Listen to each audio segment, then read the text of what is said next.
Welcome to the live edition of the Rick Helps Real Estate Show. Thanks for tuning in. Do me a favor, let me know if my audio's working. My microphone fell down while traveling in my RV, just on the floor, and it's been doing some funky things. So if you can hear me okay today, because sometimes I sound like a chipmunk, and that little USB cord's got to be adjusted just right. So I don't see anybody saying I sound like a chipmunk yet, so I will be. Yes, it's good. Thank you, Thomas. I've tested it like 10 times this morning, working. Thank you, Jerry. Yeah, I'm gonna go microphone hunting today. I'm gonna go over to Pat's house and get the one I loaned him that he's not using. So anyway, welcome. We're seeing some interesting numbers, but they're not really that shocking. I'll start with this right away and show you that the Cromford report came out and said active listing counts have started to rise significantly over the past 2 weeks. I'm going to take a little issue with that. Not much, with the counts exceeding under contract backups and contingent listings moving up 6.1% from September 2 to September 16. New listings are still scarce, but they're less scarce than a month ago. So let me kind of show you what I'm looking at here. And I don't really want to say I take issue. The first thing is just kind of a caveat that said, well, it was Labor Day. So Labor Day was in that number. So I'm going to show you here why I even mentioned that. And that is that, this is my 7-day moving average. So what I do is I get in the MLS every day. Sometimes is my audio back now? Boy, this could be a tough day. No more audio, Jerry says. Let me know. Am I on? If it pops off again, okay, back. Thanks, Jerry. I guess if I move, it loosens things. It's back on. Holy cow. I'm going to sit here frozen. So I'm looking at this black line here, and notice how it dipped down there, new contracts. That was Labor Day week, 7 days. So it has come back, but it hasn't come back to the level that it was. So this is actually, it's pretty close though. It's 2,500 today. You can see 2,575. New listings are 3,504. They've gone up about 100. We were averaging about 3,400. Now we're 3,500. So that's why I say this isn't significant. But you've also heard me say that a large percentage of a small number is still a small number. So we're up about 100 with new listings, and we're down about 50 with contracts. The ratio is still about 73%. And the ratio is I take new contracts divided by new listings and basically say, well, 73% of them are going under contract. It's kind of a rough number. But what I noticed was we had downward pricing pressure once we got at 65%, and we have upward pricing pressure anything over 75%. You get over 80, the upward pricing pressure starts to be significant. So that's what I'm seeing here. And it's telling me that, with the rise in interest rates, that there's just a whole lot of sitting back and nobody buying. But the 2,500 and 2,400 that we're seeing, that's about as low as sales ever get in Arizona. So it's pretty bad as far as sales, and new listings are just not showing up. Now, if we hang in here like this for a long time, it's just a matter of time before prices start coming down. What we're seeing now is those people that are sitting back have re-upped their leases for another year. So they're dug in like a tick. They're not going anywhere. And this is what's going on with new listings. You can see that the past 2 weeks, they've gone from 10,500 to 11,292. That number's a little different than what I track, but it's still a trend is a trend. So it is going up. Got a long way to go before you get to what we saw. This is when interest rates took their huge spike right back here, and then everybody panicked. But most of these new listings were iBuyers and institutional investors that were headed for the hills. Open Door had 1,800 to 2,000 listings that they just boom put on the market and tried to get rid of, and they had huge price reductions. But their price reductions were from their lofty highs. They weren't really they weren't priced right to begin with. So anyway, they came back down. This is where we're at today. We're trending up. And then I look at the Cromford Market Index, which is a leading indicator. And you can see that, back here in 2022, when the index was hanging at a high of 474, 2021, it was at 514. It dropped like a rock when interest rates went up. See here, March, April, May, bam, down it went. And this is where we are now. It's come up since first of the year. Now we're gradually starting to go down. So nothing alarming yet. Now, what's it going to take for this to move? Well, if we get another pop in interest rates, even higher, we got to ask ourselves, we're already at the floor, 2,400 contracts a week. How much lower can the floor get? A rise in interest rates will not bring on new listings.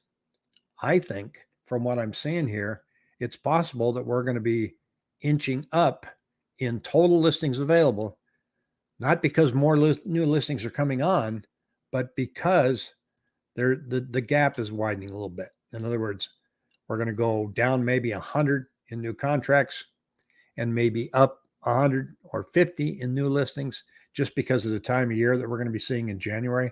And that will make us have more active listings. Instead of 11,000, we might have 15,000. Now that's better for buyers because you're going to have more choices. A little harder for sellers because there's more competition. But even when the buyers have more choices, they're outpriced and they're out of the ballpark when it comes to payments. So there'll be more fence sitting like there is now, but I don't see any wild swings in the movement. The other thing I look at here is listings under contract compared to weekly are still flat. Now they've come down from week 17 where we had 9,640 and now we're at 6,551, but it's going flat. So nothing's wildly up and down. And that's what we're seeing. Now let's look ahead just a little bit. October, I expect it to be exactly the same as we are right now. Nothing's going to change except those graphs I showed you. Listings are going to start increasing because they're not flying off the shelf. And the rest is just going to muddle along for a while until we get to Christmas. And then everything falls. Listings drop off like crazy. Sales go down. We'll probably be at 1,700, 1,870 moving average just because it's the holidays. Then we all wait, see what's going to happen in January. Do we have a flood of listings? That's why I said in a video, a couple of videos back, that said, you know what? September and October, if you're thinking of selling the first of the year, you might want to move that forward a little bit to September and October. Now, I'm not saying you should sell because things are falling off the earth. I'm not saying that. What I'm saying is there's no advantage of waiting to January when September and October are already a better advantage for you as a seller than I think you're going to see in January, because January statistically always has more listings. And I don't think we're going to have a huge rate drop in January. Now, if you get more listings and we have a rate drop, which I think is highly unlikely, activity might pick up enough to where those new listings get absorbed and we're right back where we started from. Chris here says, I agree. Not a lot of movement in the next few months in Maricopa County. No, it's going to be more of the same. We're going to have nice weather in October, so get out there and enjoy it. I've been gone, so I didn't have to suffer this heat here. I feel bad for you guys that were stuck here. My goodness.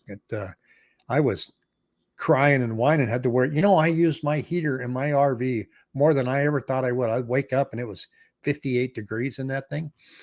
But I found something else here interesting too. Oh, and while I have your attention, do me a favor, hit the like button. But I put in the link below a great video I recorded that we put out last night with Dylan with Pro Inspect, where he's showing some of the things he found in new construction. I highly encourage you to take a look at that. It'll just blow your mind. You just go, what? They're building a new house. They did this. It's about, I think, 14 minutes long. Florida Beach Bum here says, outside of a black swan, prices will at least decline incrementally. Some will be forced to sell more than are buyers. As prices continue to slowly fall, more will notice and decide to sell. There's about, I think, a 3-month lag in that. If we start seeing prices start to come down, people aren't going to see it like you do because you're watching the numbers. So the average person out there right now thinks real estate is dead and that prices are crashing already when it's not about Not about to happen. Okay, here's a great one here. Have you heard about buyer's agent going away? Let me touch on that for a moment because it's not really buyer's agents going away. There's a huge class action lawsuit. This has actually been brewing for about 30 years. But Realogy actually settled for something like 84 million. They own Century 21, a bunch of other brokerages. And the argument is that sellers are forced to pay a buyer agent commission, and that it's a conspiracy. So they're coming after all these major brokerages. Now, in some of the arguments, and I'm not an attorney, but some of the arguments that I've seen are valid, some are not. Here's one that's valid. So there's a company out there, Keller Williams, that in their training model, in their book and in their videos says how to overcome objections about commissions, teaching their agents. And in there, it says, tell the seller, look, if you don't pay a decent buyer's agent commission, nobody's going to show your house. Well, that's called steering. So, and for the large part, it can be discouraging for buyer's agents if you're only offering $1, which you can do that. If you're a seller, nobody's forcing you to pay that other agent 3%. But you can offer $1. Now, do you think that's going to hurt you? Yeah, it will. I mean, if my commission to put you in a car and go out and show you houses $1, I feel a cold coming on. So that's a, now on the flip side, let me tell you this. I had a listing once and I experimented and I took a listing for 1%. That's what I would get if I sold the house. I offered as a test a 5% buyer broker commission. Did I get more traffic?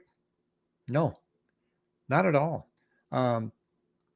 And I would ask agents, well, did you see I'm offering 5%? And to the agent, they go, well, I thought that was a mistake. I go, no, I'm offering 5%. Agents can't force you to buy a house. If you don't like the house, but I make 5% on it, I can't stand in that house and convince you this bad boy's for you. That's not going to happen. Now, what could happen? What could happen is that, and I'm going to have a video coming out on this because I went and looked at countries all around the world and what they actually, how they structure their real estate commissions. Some, not many, only the sellers pay a seller commission. They don't pay anything to the buyer. The buyer works directly with the seller. And I think that there's a possibility now that this one brokerage settled that we may be headed there. So you're going to see a house that's listed. You got to deal with them directly, or you can hire an agent and you can pay something like on a concierge basis. In other words, let's say this happens and buyers agents are losing out and they're not going to get commission because the seller who normally agreed to pay you commissions, they're all going, nope, not doing that anymore. Well, you're still going to need some help. And so you're probably going to get it offered like, I'll write your contract for $150. I will negotiate the inspection period for $300, something like that. My website would change drastically. And I'd just sit at home, write contracts and do that. Now, if you want to see the house, there's going to be a fee. Unless all of a sudden my gas is free, there will be a fee to take you to that house. Here's the thing I don't know too. So let's say you're a seller and there's no such things as buyer's agents out there and your agent listed your house. What good is this anymore? This is a lockbox. How do buyers get in if your listing agent isn't there every day, every hour? How do you make appointments? So you're going to have to call the listing agent. So if you're a listing agent and you listed a house, you're going to either have to hire help or you can only do one listing at a time because you're going to have to hang out there to show buyers these homes. And so they're not going to make, they're not going to have dual agency. They're not going to make 3% of the listing and 3% buying like what occurs now. So I think the whole industry will change and I'm okay. I like change. So if this happens, I'm just going to find out where I fit inside this new model. Now, having said all that, here's the thing I don't get. If you're selling and you're sitting down with the agent gives you a listing agreement. The listing agreement says right in it, we're going to charge 3% to list your home. And we're going to offer 3% to a buyer's agent. They're right on the same line in the listing agreement. And we say, here's what so it's a total of 6%, or it's 2.5% to sell, 2.5% to the buyer's agent, or any other kind of number there in between. You sign that, you agree to it. That's not a surprise. You agree. Now you missed it. Okay. Let's say you weren't paying attention. You were a seller. Well, then you get an offer that comes on your house, and the offer comes in and says, we're offering to give you 450,000 instead of 460,000, and you accept it. So you're down $10,000. Happy, sign it, have the inspection, get past the inspection period. You get all the documents from the title company, and it shows here's what you're going to get, and here's what the buyers need to come up with. And out of your proceeds, there are 2 commissions that are listed right in there. One to the listing agent, number 2 to the buyer's agent. You agreed to that. You signed off. This looks okay. Then you have a third chance where you sit down at closing and you're going to sign these documents, and you agree to it, and you take your money and you put it in the bank. You had 3 to 4 times to get in there and go, nope. And the other thing is too, so let's say you got that offer. It was 450,000. You were asked for the house, and you got an offer for 450,000, and you know that you're paying the seller or the buyer 3%. You're paying the listing agent 3%. You can still say no.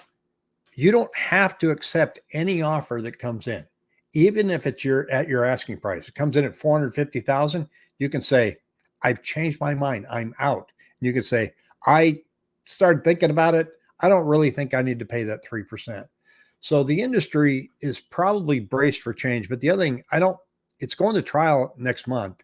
And even if all these major brokerages lose, there may be a very lengthy appeal process.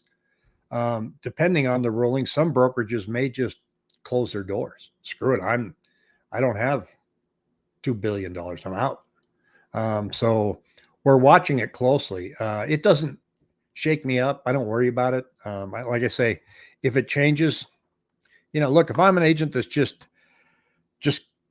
concentrating solely on buyers, and I think that's about to dry up, I still think we'll have real estate transactions. And I think as a buyer agent, you'll find your niche and you'll still stay in there, and everything will be fine. But Nicole, it's worth watching, maybe quite entertaining. I don't know. We'll see what happens. Here's the thing I run into.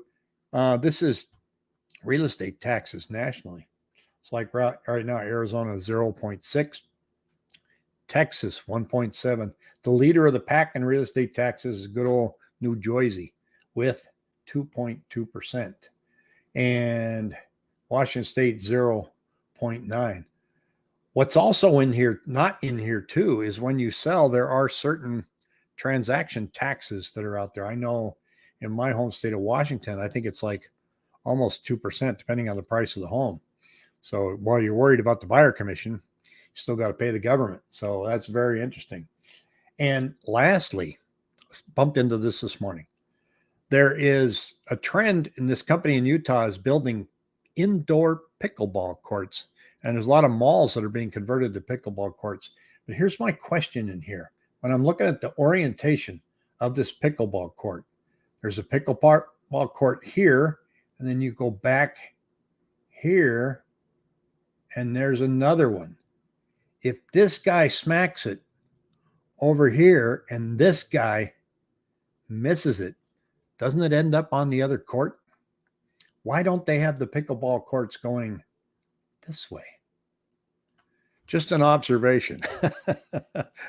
I need to get out and start playing pickleball. I haven't played it since the early 80s. I love it. It's a lot of fun. It's not just an old person's sport. I was playing it when I was 30, and it was fun. Here's Florida Beach Bum here said, we priced our home low, anticipating several offers, and slow rolled first price offer and did ultimately get a bit more. Well, congratulations. That's good. It's not bleak out there for sellers, guys. I mean, when you look at that Cromford Market Index and you see where it's at, it's still in seller advantage zone right here. You get down to 110, it gets balanced, but you're not getting knocked out there. Yeah, Nicole, thanks for raising that question. I was thinking about bringing it up this morning. In fact, I was watching an attorney talk about it about a half an hour ago. So I think it's going to be interesting to see what happens with commissions. Now, having roiled through all of the litigation and everything that's out there, I can tell you that as sellers, you can pay whatever you want. There isn't now, there are some brokerages that dig their heels in and go, nope, we're 6%. Fine, get another brokerage. Okay. There are brokerages out there that list for 1%, probably do just as good a job as the person that's going to charge you 3. And you can pay the buyer's agent whatever you want. You're not bound by anything. You're only bound if that one brokerage tells you no. Well, move on, get another one.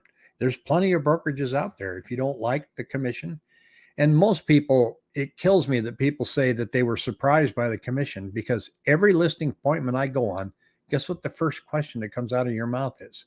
How much do you charge? That's the first one. They don't wait till the end of the discussion. They don't wait until after we tour the house to say, what do you charge? It's ultimately the very first question every time. And Nicole, I will keep you posted on that. I'll put out a very detailed video on what I found. I think I'll try to punch that out this week.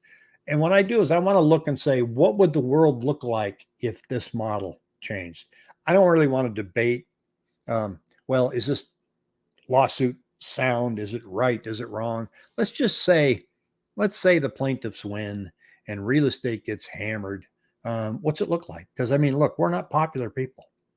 You guys are just always want to do a percentage basis. Yeah, that's kind of how it's always been. And there's a reason why it's designed that way. National Association of Realtors, NAR, is the big dog that's getting sued in here. And, a lot of real estate agents don't even like the National Association of Realtors. They have a code of ethics. We all get together and had this code of ethics. And some people in that lawsuit are calling that coercion. We laugh and joke that we have the weekly price gouging meeting at the Cracker Barrel every Tuesday, but the National Association of Realtors has a code of ethics that we're all bound by, and we're required to join that. And then we're required to join our local board and pay a yearly fee. Now, I understand joining the local board and paying a fee because they provide so much for that fee. They compile all the data for us. We're nothing without all the data. If we can't get into the MLS and look and see what's for sale and who used to own it and what the pricing history is, and that the information we're looking at is accurate, there should be a charge for that. And it's about $550 a year for something like that. And then there's a monthly fee on top of that. And it's designed that you as a consumer, when you see the numbers and you see the square feet and you see all that stuff, that you can rest assured that that information is accurate. Now, do some agents make mistakes? Yes. If they're blatantly putting in the wrong number, they get fined. If they keep doing it, they get kicked out of the MLS. So data integrity is a big thing. The National Association of Realtors, I don't know, sometimes it feels like I'm joining a union, and sometimes I just don't want to join a union. So, but I will let you know when I have that video come out. Let me know in the comment section if that's something that you're interested in. We're going to get back to our regular schedule now that I'm back in town, and I have internet that doesn't care if I'm surrounded by trees or not, like it was when I was traveling. And so we're going to have the group on either tomorrow night or Thursday night. We're talking about moving it to Tuesday night. Still going to do live with Pat on Fridays, and some other guests as well. So I plan on having a lot of fun on here while I'm back, and I'm glad to see everybody this morning. Take on your Monday and have a great rest of the week. Take care.